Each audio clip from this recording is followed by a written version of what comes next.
Okay, from from the time of the Buddha and all throughout Asia, wherever Buddhism touches, it touches it in a model that is unfamiliar to the Western mind. And we can actually, though I have to define my terms in the beginning, I'll just introduce them and leave them in the mind of whoever hears this, including yourself, as that the West thinks in a capitalistic model and that Buddhism is in a socialistic model. And that it's not a government socialism, it's a socialism within the community.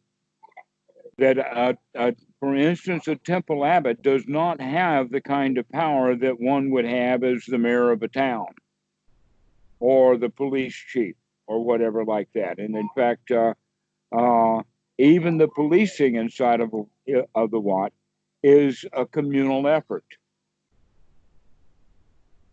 One of the things, by the way, just on a side note with that, I have seen Thai people come to complain to Achan Po saying, Mr. Blah, blah, blah is misbehaving in the Wat over there.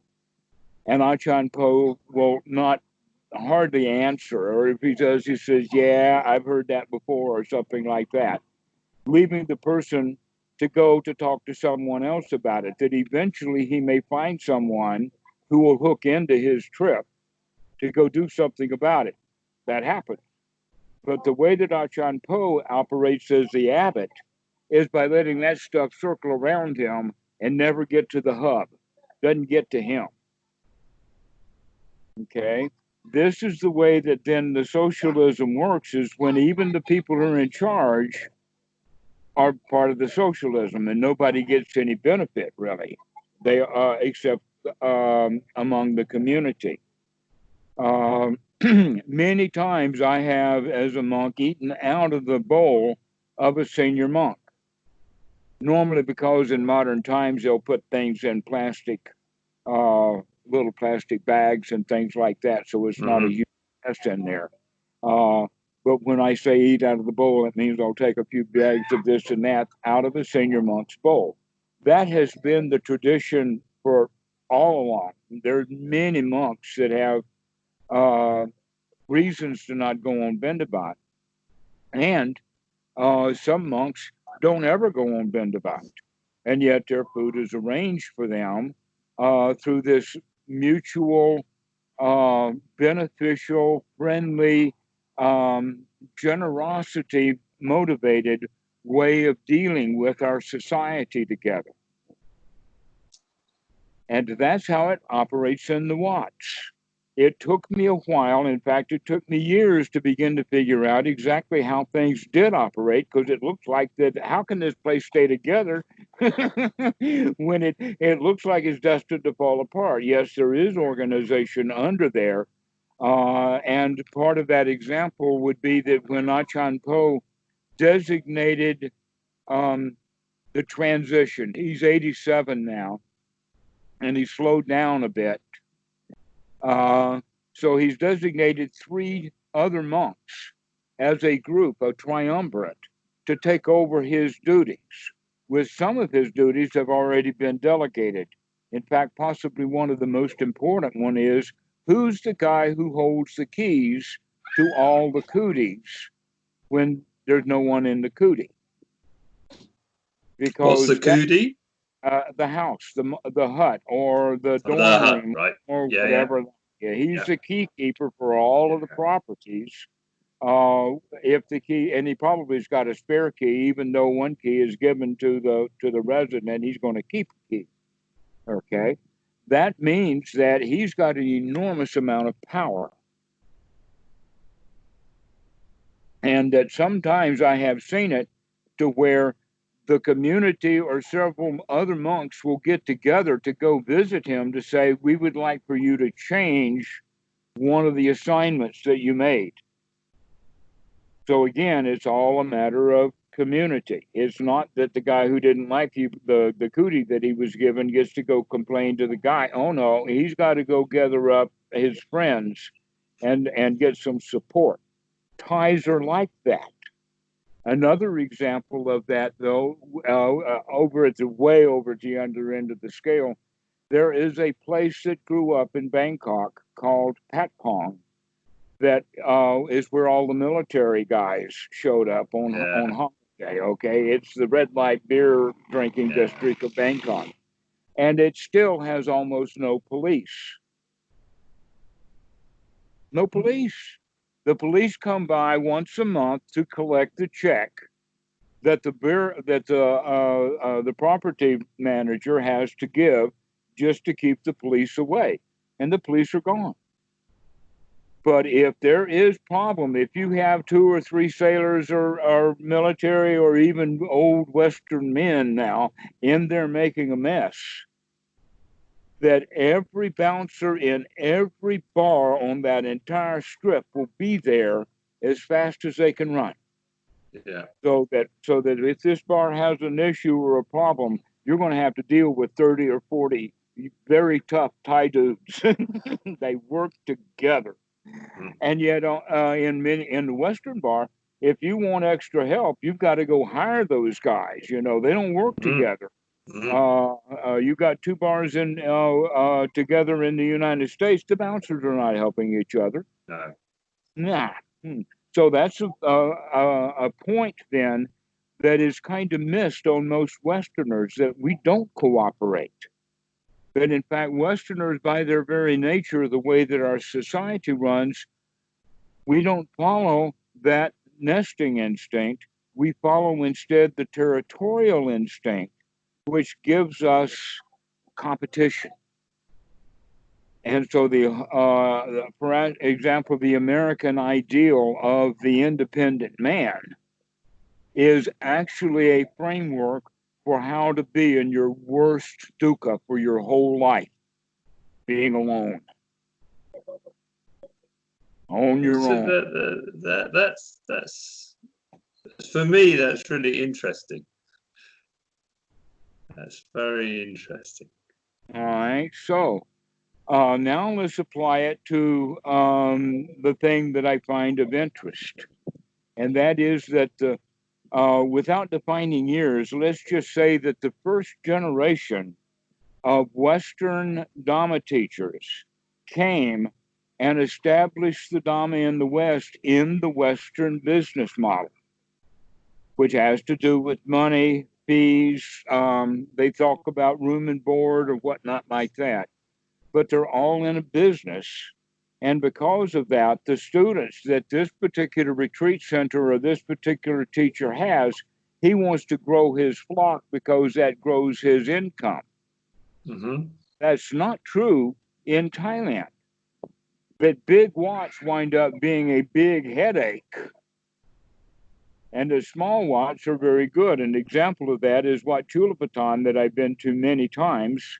And in fact, that's one of the times and places where I ate out of the abbot's bowl. I felt really, really graced when Achan Panyananda fed me breakfast right out of his own bowl. So that place is like the biggest wat in Thailand.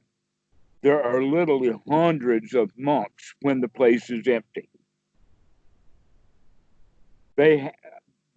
They were the first wat in Thailand to install modern incinerators for cremations. Before that, the cremations were done out in the backyard. They would put 4 or 6 banana trees stalks because they're so wet they don't burn.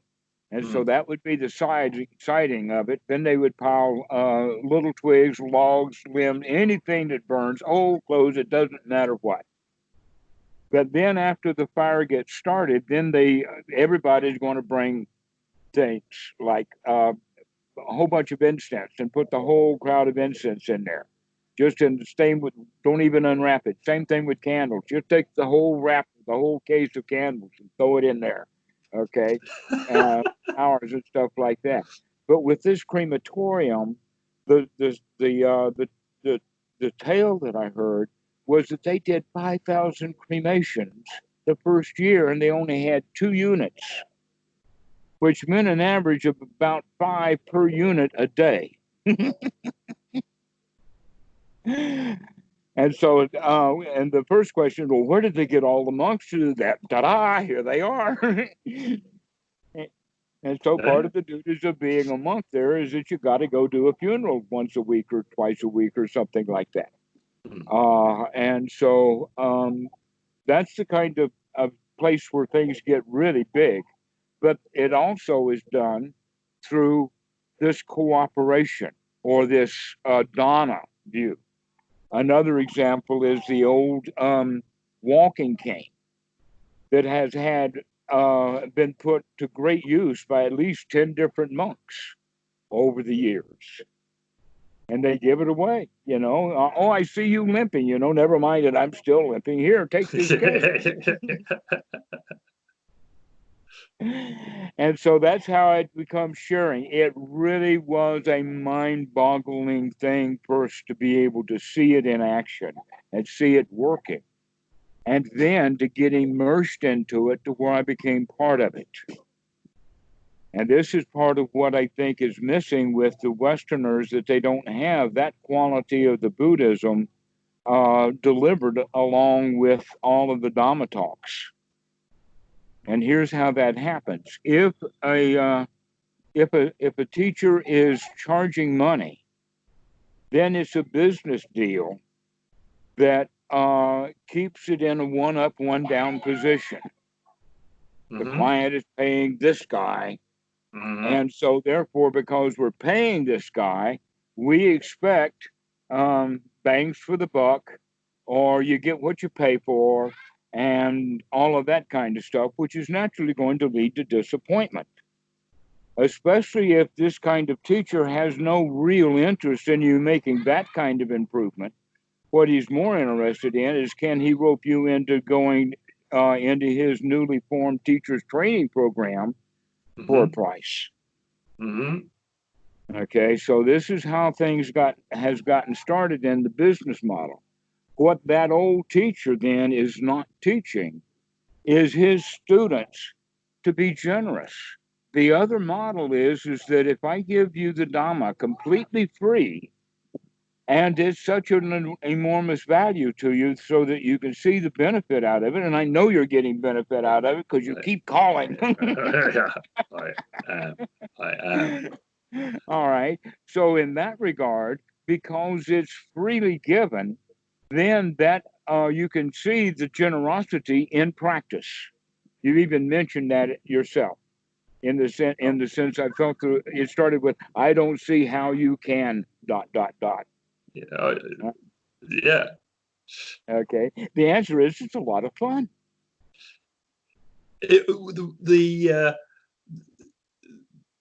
When I said that, what I meant is that it's just the energy required to keep that up for 10 hours a day. What, do you want me to lay down and die at the age of 75? You're 75. No, I don't want you to lay down and die. Look after yourself. You're too valuable. That's completely No, selfish. I am free of charge. You know what I mean? You know what I mean, too. Yeah. In fact, it's the same thing. The reason I'm so valuable is because I've learned that there is no value in it. It's priceless. Yeah. Yeah. It is literally, how can you put a price on something that's priceless? So now you're getting the idea that, in fact, the way that Ajahn Po talked about it was that there is a duty to the Dhamma, that the Dhamma does require, once you learn it, it requires you to practice it.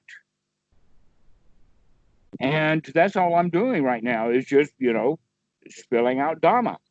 I'm practicing it right here. And so it's enjoyable.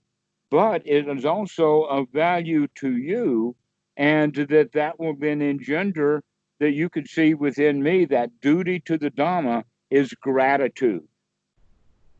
That's the duty that we have to pay. That's the price that we have to pay. Not $100 or $2,000 for a retreat.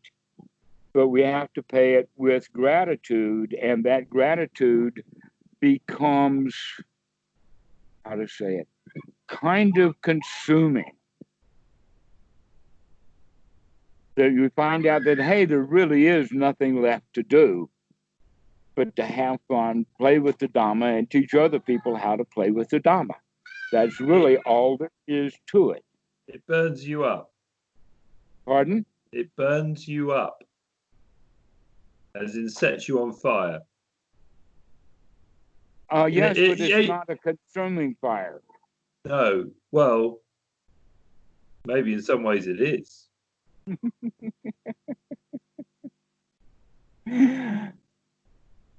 Yeah, but that's in the same way that the noodles I had for lunch are consuming me. That's life. We get old, we get old, we get old, we get sick, we die. Everybody does that. Question is, could you do all of that happily? I suppose what I mean is that it is an antidote to all the detritus that we have acquired Yes, through our lifetimes. Okay, so we can put that in the realm of that's part of the benefit of the Dhamma, but that benefit is only going to remain a benefit so long as we put in just that tiny little effort that it takes to practice the Dhamma. And so to maintain those benefits, because we can fall out of it, we can quit practice, we can get angry at our wife and go to the bar and get drunk, and the next thing we know, we've forgotten all about the Dhamma, and we're out there killing ourselves. Until we meet one of our old friends, a Dhamma dude, and all of a sudden, you know something, I'm really fucking all right now. I should go back and get started again. And I think that all of us go through those cycles from time to time. I certainly do. And so this quality of gaining a friendship by having, let us say, a new generation of Dhamma teachers is coming online. I can see it. I can feel it. The Dhamma is working now. Buddhism is exploding in a way that in 1970, for instance, it was almost unheard of. And yet now it's very common. You have doctors taking and giving their own blessings to it and calling it mindfulness-based stress reduction or cognitive behavioral therapy and all of that kind of stuff. And it's good that it has been brought that way, and I'm not complaining about them. Let them go ahead and do that. But they have also spawned now a new generation of Dhamma teachers that if we put some effort into it, we can get those guys into a first loose and then tighter association so that they take care of each other, so that they begin to share the students, that they cooperate, and that they don't charge money for the retreats. They know that they'll be taken care of because the association will have its own donors who will be willing to finance it, so that if the dana that the teacher gets is not enough, and it will be, but if it's not enough to give them the feeling of a safety net, we'll say, okay, we'll help you out. We'll give you another donation. That's part of our, because this one is coming out of, let us say, just the other side of the Wat. That if a Dhamma teacher needs a chair to sit in and there's none around, somebody just goes to the other side of the Wat and brings a chair or whatever like that. This is the really easy part about it. Because, in fact, who owns the chair is no longer important. Yeah.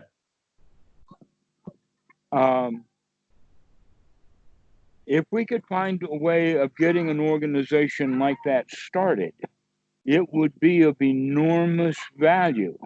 But there's an additional component, and that is not only the retreat teachers and the Dhamma teachers, it's the facilities. If we're going to have any kind of explosion of a new, or let us call it the third generation of students come by, then we need the facilities to grow and we want them to grow in the right way. So the way that we would work with that is that in the United States, I was a monk in the U.S. during the, mostly in the aughts, or from 2000 to 2008. Sorry, mostly in. Pardon? Sorry, mostly in. You said where was this? In North Carolina. In North Carolina. Let us say primarily in North Carolina. But because of a variety of situations, including funerals and the ordination of a new boy, ordination of monks, and other things like that, the monks travel around other Wats, just like in America, just like they do in Thailand, except that generally the physical boundaries of countries and language and stuff like that prevails in Asia. For instance, the Thai monks don't intentionally go to Laos. The Laotian monks don't intentionally go to Cambodia unless there's something special, but it's not part of the circuit. It is for some monks if they speak both languages. Those kind of things with the common language of English have broken down in the United States, so that the monks who are in Thai Wat will go to the Cambodian Wat. Sometimes they'll even live there. Okay, and the Cambodians will then go to the Lao Wats. The Lao Wats, and it's actually the Vietnamese Wats too, are part of this network. Except that it depends, because Vietnam has both Theravada and Mahayana, except by government order, they were required to mix. And so now I know of temples that have both a Mahayana and a Theravada monk from Vietnam there. And so that Theravada monk will, in fact, go and do the things with the other Theravada when it comes to funerals and whatnot like that. Now, here's the kicker for that. The kicker is that because of circumstances, each of these guys swapped which robes he wore. In other words, if someone is ordained in the Theravada tradition in Vietnam, and he goes north and lives in a Mahayana monastery, then he will change the robes into that of being in the Mahayana monastery, and vice versa. Now these both two guys get to go to America, and they wind up in the same Wat, except now the one who was ordained Theravada is wearing Mahayana robes, and the guy that was ordained Mahayana is wearing Theravada robes, and the people are okay with that. And that's not done very much in the United States, because it doesn't have that feeling of brotherhood and cooperation that goes beyond boundaries and borders. In the West, even the Christians will fight with each other. Even the Southern Baptists will fight amongst themselves. They're not cooperative. They are in a way, but only through the way of being associations or whatnot. And so they do have a hierarchy, but then they pay the hierarchy. So where within this system that we have, yeah, there's a hierarchy, but they're not paid because they don't do anything. Everything else is done by network or by cooperation.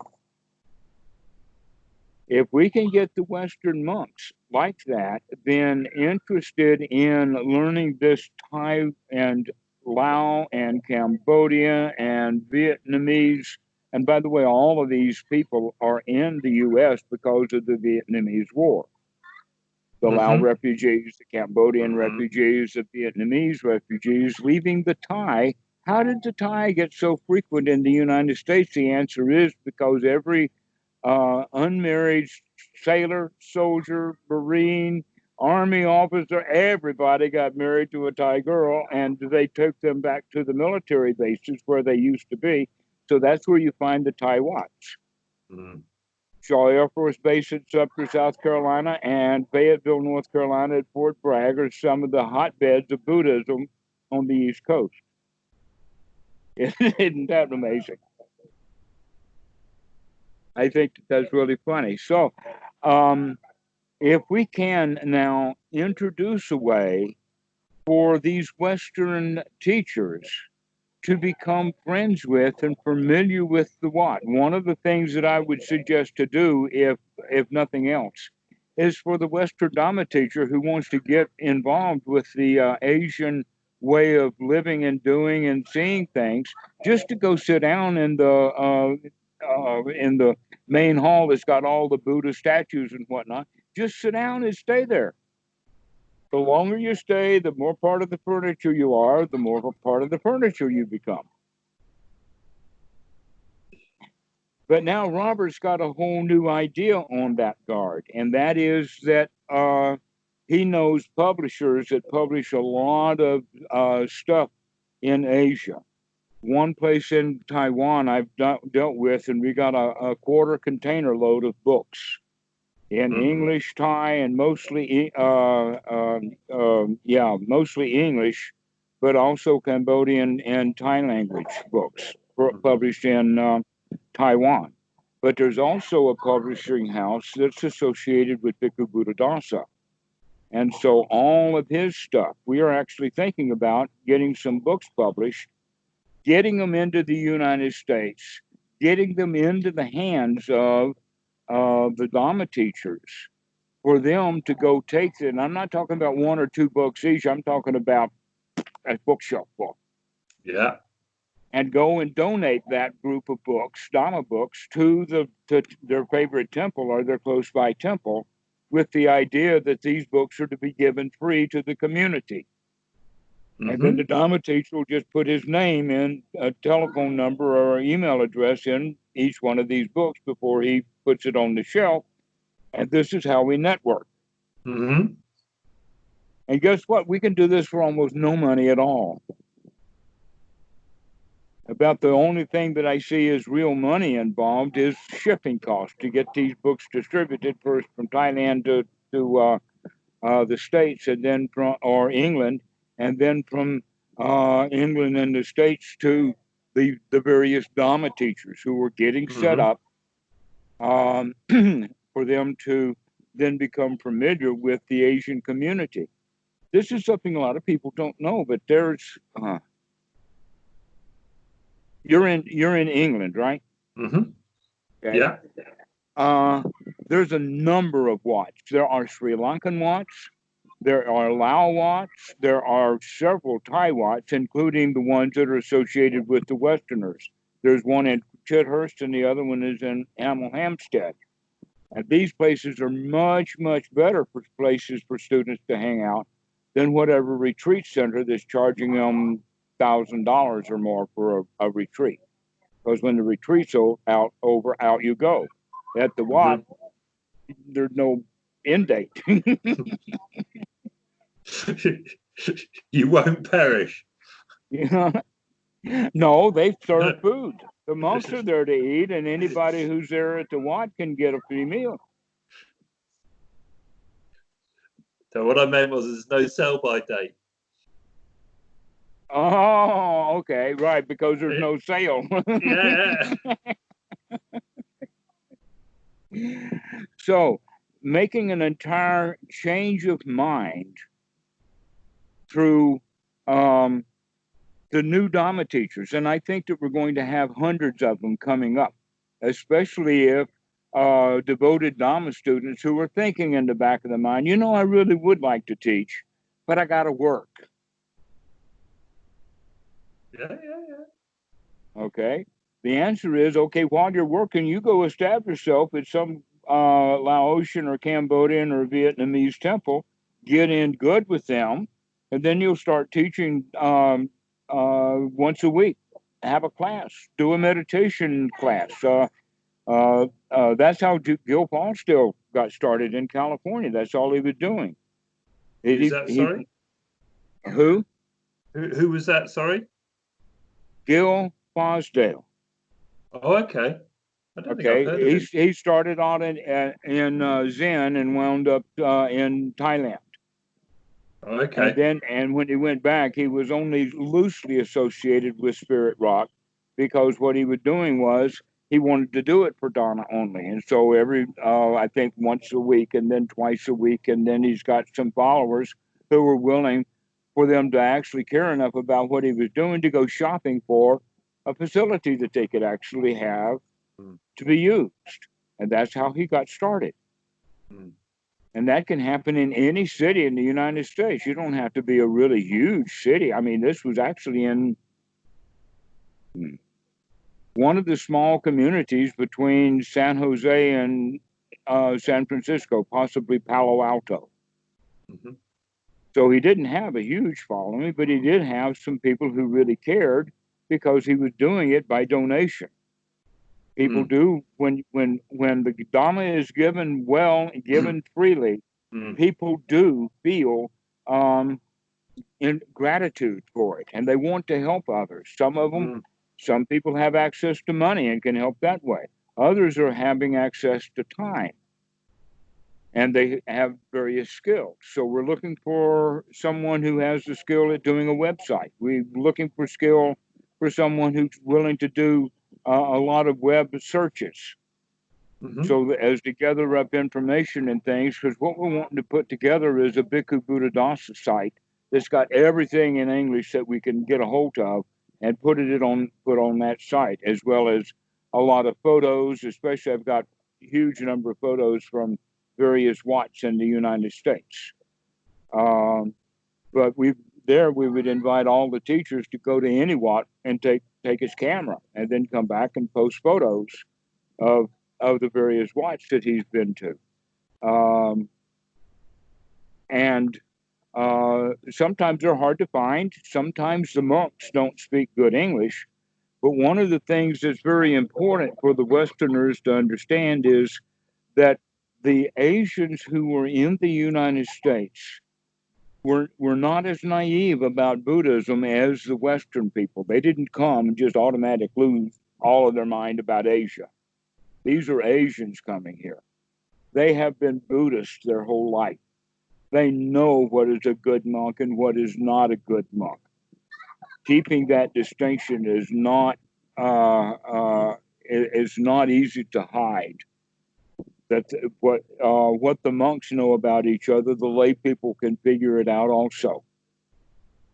And so the lay people know that if they're going to go through all the pain and trouble of supporting a visa and all of that to bring a monk to the West, that they're going to get a good shot. They're going to choose someone who they think is worthy of the honor of coming in to a place like that. And naturally, to be an actual temple abbot where there's a real temple, they first start just by getting a house and getting a couple of monks. But if it's going to be a real temple, it's got to be a boat, and it's got to be blessed, and it's got to have at least 20 monks there for at least 3 days and do at least too much ceremony. But only then are the semas then properly blessed. And the whole point is not that it becomes magic, that it becomes a big deal, a big ceremony, something important. To mark this place is now a real temple. And then the real temple has to have an abbot that has to have at least 20 years, 20 panza, which means that we've got senior monks, not just whippersnappers coming in like the Dhamma teachers. They're all a bunch of whippersnappers. We want to get them in touch with some real old Asian monks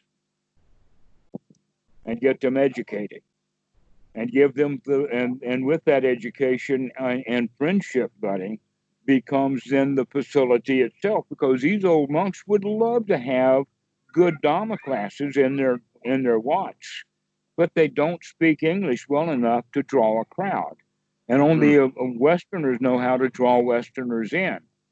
So once you have one Westerner that's associated with one Asian Wat, you've got the door open. And the best way of getting the foot in the door is by that whole bookshelf full of books that can be given to the Wat as an introduction. Here, I'm a Dhamma teacher. I've been part of an organization that they're supplying us with books, and and I would like to donate these books to you. And by the way, do you mind if I sit over there in the corner for a day or two? So what you seem to be suggesting is actually bringing people over, monks over from Thailand, for example, and establishing them over in the West. It could be the UK, it could be America, and starting new Watts, seeding new Watts. No, I'm not suggesting that at all. That part of that work has already been done. And it's been done on two levels. One is Ajahn Chah's organization had been bringing Western Watts. I think they've got 7 now around the world. Also, the Asian people have already done it by the hundreds in the United States, and in the dozens in England. It's already been done. As you were explaining earlier, yeah. Okay, that part of it has been done. What we don't have is we've got the places. It's just that right now, under the circumstances we find it, the door is closed. Because it's all Asians. The only people that go to the Asian Watts are Asians. Yeah. And the Westerners don't go there because they don't see any advertisements from that temple, because all of the advertisements are in a script that they don't understand, in a language they don't understand. Yeah. But what they do understand is English, and so they'll get a brochure from the closest retreat center and says, "That's Buddhism. Let me go do a retreat." Yeah. Now it's making sense to me. And so this is kind of a finding all of the pieces of the puzzle to put together. So that what we need now are people who are willing to help put that puzzle together. One of them is a call to find out who is a budding Dhamma teacher, who's just getting started on it. And I would say just getting started is anybody who's been teaching Dhamma for less than 10 years. Because there's still... Danny's writing a book. Yeah. And he's only been in it for 4 years, but he hadn't been teaching until now. And look at the way he helped his mum. Did he mention that? I'm a good friend of Danny. We've been doing a lot of videos and non-video talks for a long time now, and that he has been enormously helpful. Without him, we wouldn't have the YouTube site that we have. So I've already had a number of students that have helped. Noah, Starbucks has helped tremendously. Thad, Conley, Paul O'Connell, many of the older students got it up to the level that it is now. Now I'm looking for a new group of volunteers to take the next step. One of the students wanted to be the next step was to go into editing and polishing all of these videos that we've got collected to get it into a better presentation package. But that's a little narrow-minded. While that's a good idea to do, what I'm looking for is a larger, faster-growing organization that's not centered towards what I have to say. That I want I want students who have been with me and students who have been with other teachers, and in fact, it becomes more homogeneous when the students have been around the various teachers and begin to see this, that, and the other thing. They begin to recognize that it's a tighter Dhamma that they begin to understand. Yeah. It's different perspectives. They just fill in gaps, don't they, in your understanding? Exactly. And if you've got a teacher that thinks my way or the highway, then you're probably in trouble. It looks like that some of the places that use the term Vipassana seem to be going into that direction, and could possibly deserve to have the word cult, because they're only interested in students who keep going to them only. They don't want to have their teaching shared around with others. But if somebody does the Mahasi and he talks to me and he does Zen and he does TMI and he does this and that other thing that he knows about that I don't know, he's going to come to a better foundation than if he had stayed with any particular one of them. And so the sharing of the students is something that the teachers have to also let go of. That we can, in other words, the best thing to do is to call them not students at all, but just to call them friends. That's what they called each other in the time of the Buddha. And there's the term Kalya Metta, or Kalyamita rather, that shows that quality of the spiritual friend. So that in the beginning it was teacher and student relationship, but the whole point is to get the student out of being a student and get up to the level of his teacher, so that now they can be friends together instead. There will always be that respect for, yes, he was my teacher, but the best part about the relationship is he's also a really dear friend. And so the students can have 3 teachers and have 3 dear friends. But if they've only got one guru or one master, now they don't have 3 friends they could have had. And so that's also part of getting out of that business model that keeps that relationship ongoing when in fact we want it to evolve. Out of being a teacher-student into being friends. So that then we can just talk about anything, and then the Dhamma just swings in and out like the breeze in the air while we're talking. Almost like this talk is this talk we've had today is not really Dhamma, but yet it's laced with Dhamma. The spirits, pardon? As it were. It's the intention. Sorry, I'm not articulating this very well. You can tell. Yeah, I know what you mean. Well, I do appreciate you listening to this, because I would like to put this on the air as part of an invitation for one person that we would need would be the guy who wants to coordinate the people who want to volunteer services. Another guy that we need is someone that can do a website. Another guy that we need is someone who can do some web searching. Another one we need is specifically about Bhikkhu Buddhadasa. Then we need someone who can scout for, get all the names of, and network all of them people who want to be Dhamma teachers so that we can get a list in that regard.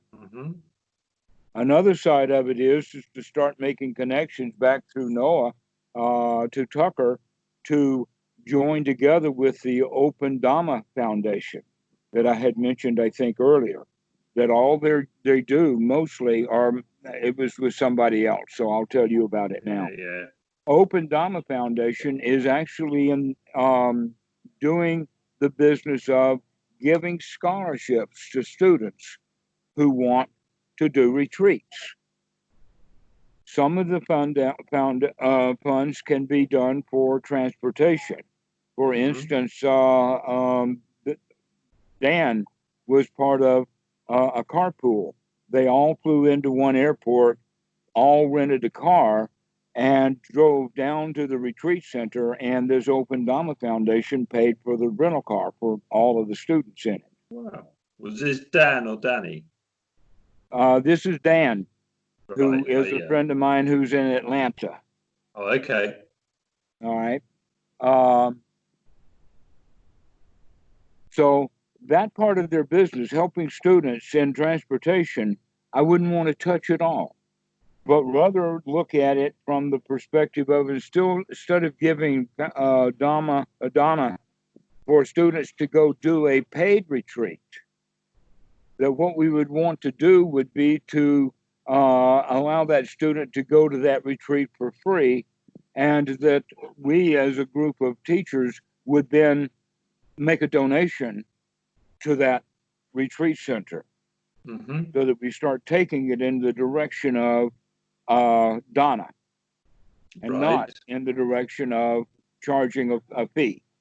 Always a price. If there is an amount of money mentioned, that's not what we do. And so, working with the Open Dhamma Foundation, I think, in fact, they would like to have perhaps that additional wing. And I would like it because then they could manage the money of this group. Where are they based? Tucker Peck lives in San Francisco. Jim Irving and Noah Starbucks live in Seattle, and the other folks I don't know. The Tucker Peck, he was a TMI guy, wasn't he? Was is the right word to say it. Pardon? Was, right, okay. No, I think I've heard him speak on podcasts before now. Yes, and he's psychotherapist, isn't he? Yes, I've had conversation with him on Skype. I consider him a friend already, and we're in similar mind states. Right. Let us say that there was a teacher who was teaching Dhamma and charging $2,000 for a retreat. That would be a teacher I would not want to go to try to recruit. Why? Because it would be such a burden on him to change his way. He's gotten used to making the money. He's gotten used to counting on it coming in like that. He's got clientele that's used to paying it. And going out of the business model into the Dhamma model takes an effort that many people are not willing to put up with. But those who are just getting $5 or $10 for an online Dhamma session or whatever like that, they would convert in a minute, knowing that they had support. That if they didn't get as much money from the people that they used to charge $10 for, that person should be, really willing to give $10. And so, if there's a shortfall, in other words, if he used to collect $200 a week for a class, and now he's only getting $100, for a while we'll support him $100 a month or a week or whatever, to get him out of the model of charging money. Now, here's something very interesting in that regard.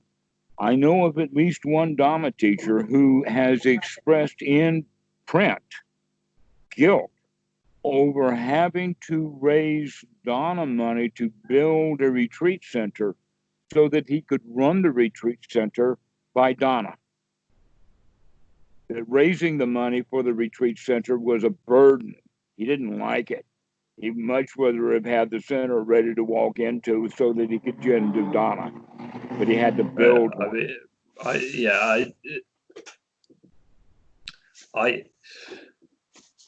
I hate charging people money.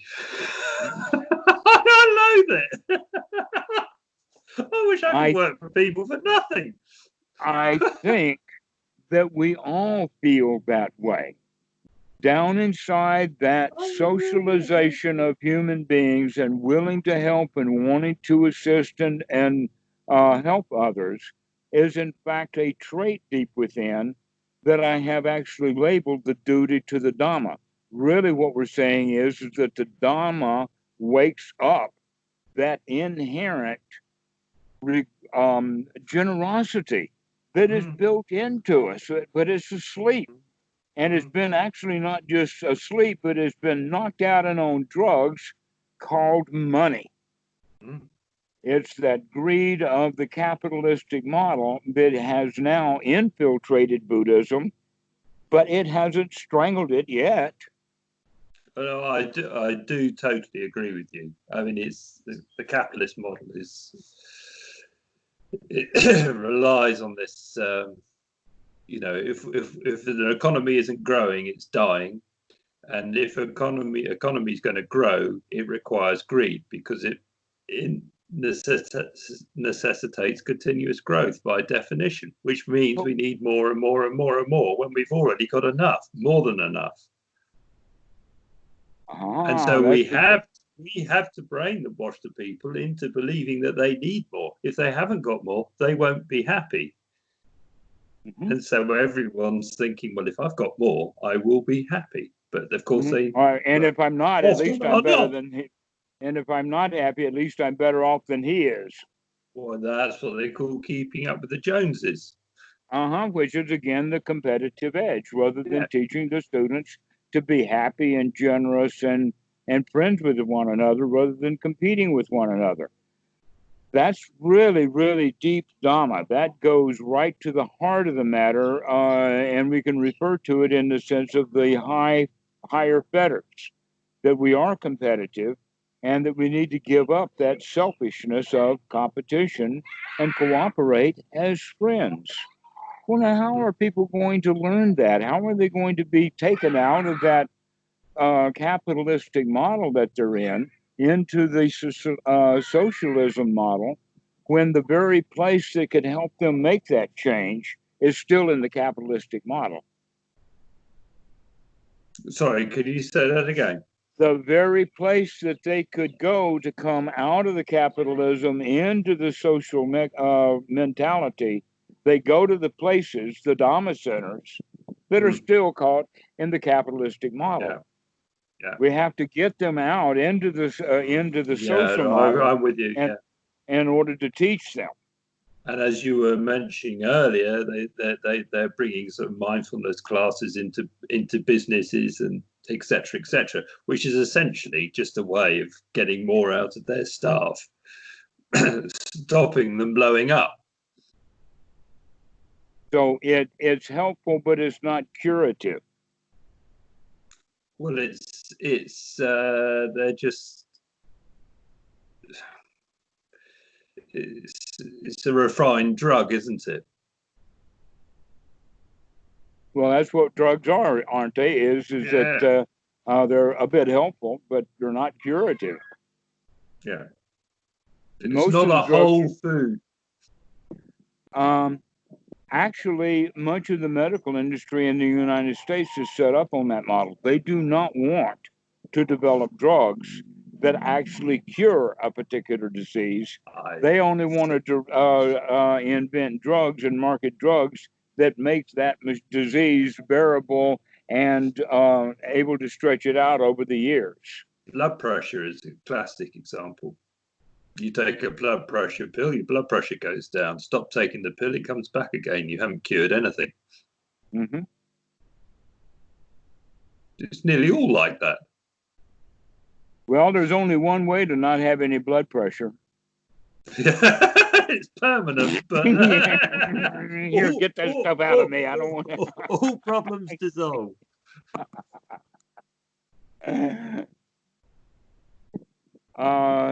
Yeah, let's not go off into the area of blood pressure, though I could really spend some time there. And get back to the point of getting the mindset changed for the next generation of Dhamma teachers. Get them more involved with the Asian community that has already moved in next door and reintegrating it so that we can get out of the business model into the society model, and that we need some friends, some help doing that. Somebody can help with the books. Somebody can help with the shipping cost if there's any. Some can help with the literature searches. Some people could actually edit some videos if they wanted to. Or maybe another one that I like very much is whenever somebody's at one of the Asian ones, take a lot of photos. And we'll put those on the website too. So these are the kinds of things that we're looking for. Not too many skills, and the more people that we have involved with it, then the easier the job will be for those who are doing it. It's also getting people to do what they're actually good at. Right. Let them choose what they're happy doing. Yeah. So it is finding these places, isn't it? Which is, I think shouldn't be a big problem, should it? No, I know where most of them are in the United States. I've already been there. Yeah. I've been to funerals in Louisiana, and I have been to temple raisings in Colorado, and I have been at retreats in California, and I've been recruiting for monks in Chicago. I've been all over the place, and so I know where, if not where all of them are. Gosh, no, I know that if we had got the right contact, that each one of the various international communities will actually have a map with little pins on it saying, here are all the Lao temples in the country. I know, I've seen that one, so I know that exists. But like in Texas, there's one in Houston, one in Amarillo, 1, 2, 3 in Dallas, just Lao temples. The Thai, I didn't know, because I wasn't traveling with the Thai monks, so I don't know where they would take me if I went with the Thai monks. But I've been with the Lao monks, so I know where all the Lao temples are, and every one of them would love to open the door to the right people in the right circumstances. And so we need to get all coordinated. The question is, who are these guys? Where do their books come from as donations? Where do they,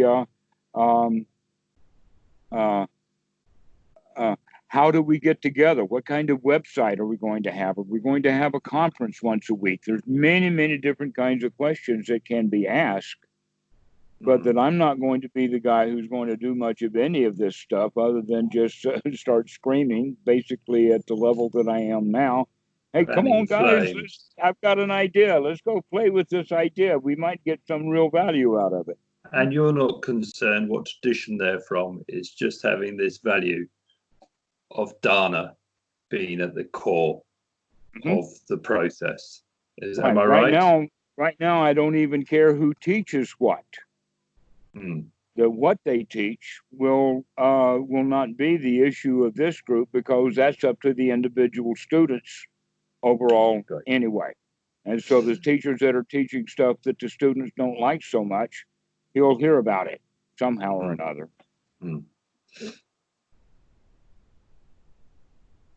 But getting the guys together are within each one of them to have the gumption to step up and say, yeah, I'd like to go into Dhamma teaching. That looks like something there's not much money in it, but a whole lot of fun to do.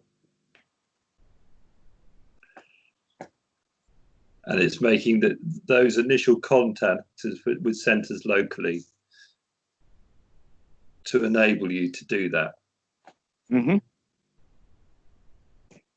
Rather than some kind of formal online course or something of that sort. Don't want to educate anybody. I want to find out who thinks they're already educated enough to teach the Dhamma and have guts enough to do it for free. And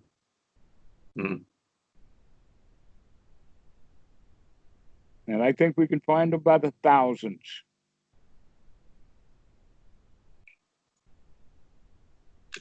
I think you're probably right. All we have to do is get in touch with them. And so that's part of the networking that we need to do. I mean, the thing is, as you were saying earlier, the difference between the 70s and now is the internet. We're only having this conversation now because of the internet.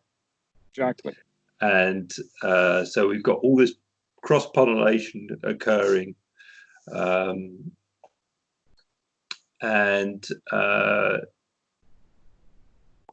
You mentioned mindfulness to almost anyone now, and they know what you're talking about, or they have an understanding, whether it's right or wrong. It is an understanding.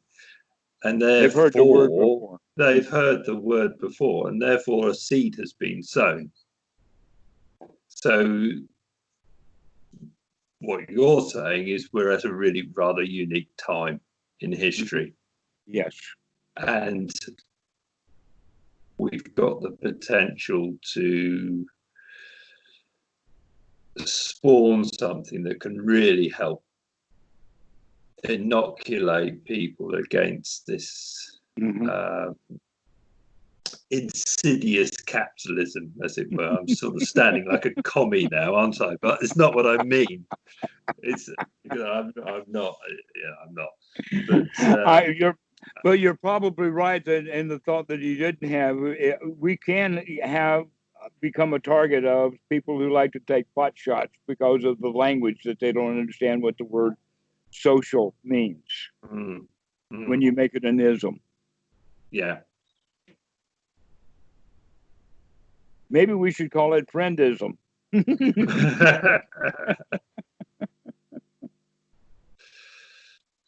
Truism.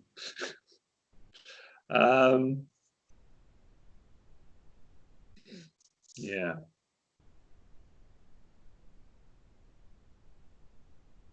All right. Well, if you don't have any more questions about it, I really appreciate you taking the time to listen to this. This, I think, will be kind of a door opening.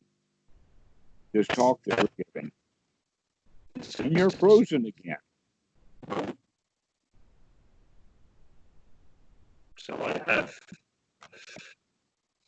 just turn around here a bit. I'll turn the camera on and off. Okay.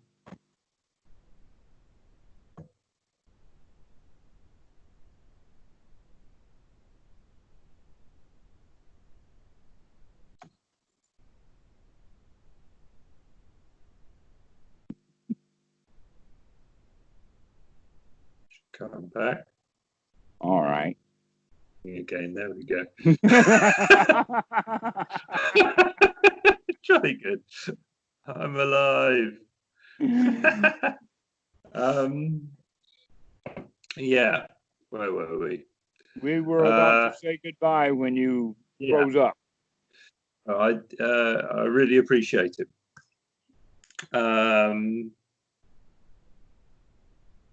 Let me go away and think. I have to digest. Yeah, all right. If you got an inch of time or whatever like that to do some volunteer, I'm sure that somebody can put you to work, and if not, you can figure out what you need to do. Yeah, indeed. Oh, before we go, for the traditional Buddhist greeting, hands together. What does that symbolize? Is it unification of mind, or is it just a friendly tradition? Both. Yeah, it's just an old tradition. Yeah. And it, I would have basically the way it would be is a very spiritual way of saying goodbye, my friend. Mm-hmm. It's a way of paying respect and whatnot. In fact, one of the things that I didn't like about being a Thai monk or a monk in Thailand was that the monks don't why lay people. They only why each other. And the lay people can why anything they want to. But the monks don't why the lay people, and I never did figure that out. So now that I'm not a monk, I can why all I like. That's the Thai word for it, is why. In India, it's namaste, I think, but I'm not sure the details of it. But in Thailand, the word for water is nam, and the word for swimming is wainam, which is a low tone. This Y is a high tone.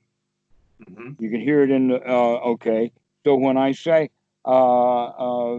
wainam, and then I say Sawati Cup Kun Nam. You catch that? Kun Nam is water. And so I say, so I why the water by doing this gesture rather than the why of Nam, which is swimming. And that's one of my little Thai jokes. My wife's over here laughing at me again for that.